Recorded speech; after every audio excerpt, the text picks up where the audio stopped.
Scott Mitchell looked after the former EastEnders star for 6 years as she battled Alzheimer's, before she passed away aged 83 in 2020. He is aiming to complete his third and final London Marathon next month to raise money for Alzheimer's Research UK. Scott, 60, will be joined by EastEnders stars Jack Wood, Adam Woodyard, Lacey Turner, and Natalie Cassidy, who are all running in her memory under the Babs Army banner on Sunday, April 23. He says, "I talk to her every day and I run with her, always.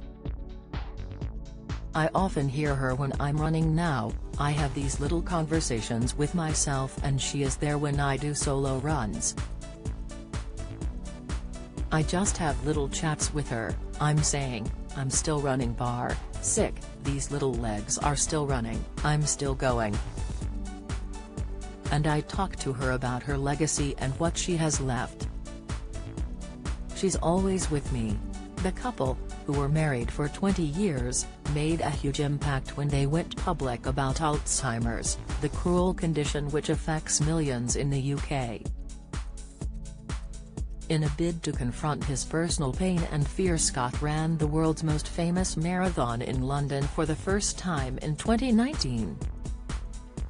So far more than £4 million has been given to dementia charities because of his and Barbara's fundraising efforts.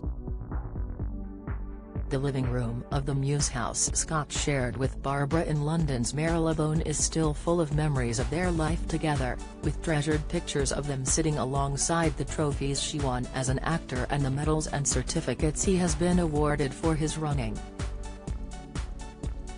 Looking around the room, he says, "Listen, you can see Barbara is still visibly here.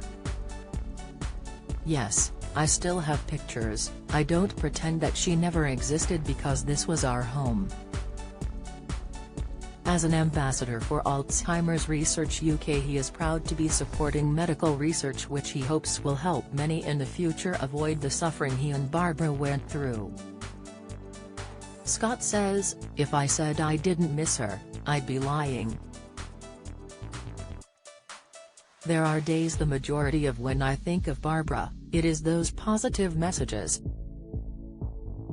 I think about who she was, how she loved life, how she wasn't too judgmental about how other people led their life.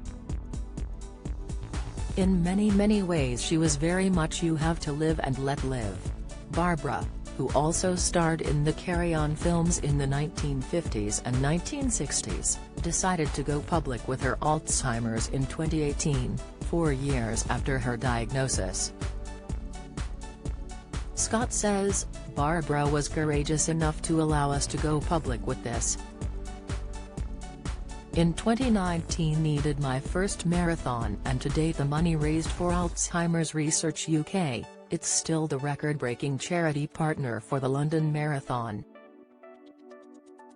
The first year, Barbara really was the face of it. She did videos for it, she campaigned for it, and it became such a big thing. The following year the marathon was cancelled as the country was in lockdown, and Scott was looking after Barbara until her death in the December of that year. Lockdown restrictions meant just 29 of her closest family and friends were able to attend her funeral. Scott later scattered some of her ashes so he has somewhere to visit the love of his life." He adds, "Scientifically there has been a very good breakthrough in America with a new drug. It will only be given to people if you catch it really early on, but they do say it's almost like they have proof now that it can be attacked with treatment. The dream would be to prevent anyone developing dementia, and the hope is we can find treatments that will arrest the symptoms as soon as they start. Let's stop it going down the further route where they become confused, where they generally don't know where they are, who they were or what they did, and of course looking at their loved ones and asking that devastating question of do I know you?" Barbara used to sit there, just occasionally she'd look at me quizzically and say, "Do you live here?" And I can't explain to you what that does to you when someone you've shared your life with for 25 years or so looks at you and says that. Someone you've been married to for over 20 years looks at you and says, "So do you have someone in your life?" She used to ask me and I'd say yes, "I've got this really cute little blonde," and she would say, "Oh, is she nice?" And I would say, "Yes, it's you." Then she would realize and laugh, and I'd go with it. Scott was first introduced to Barbara by his mother, which he admits was bizarre. But he feels they were meant to be together, saying, "Against all odds we were just the two souls that came together, accepted each other for who we were, neither put each other on a pedestal." That didn't mean to say we didn't adore and love each other. We were the best of friends, but we both knew we weren't perfect and we both allowed each other the space not to be perfect.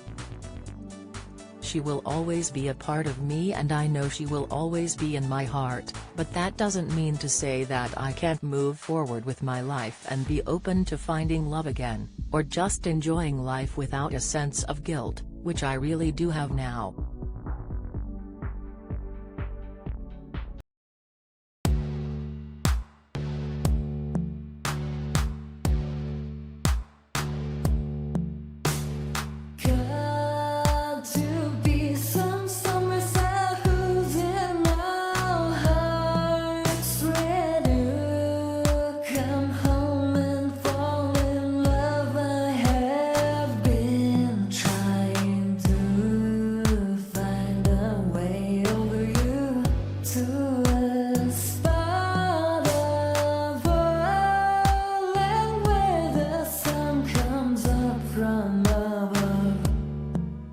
Now take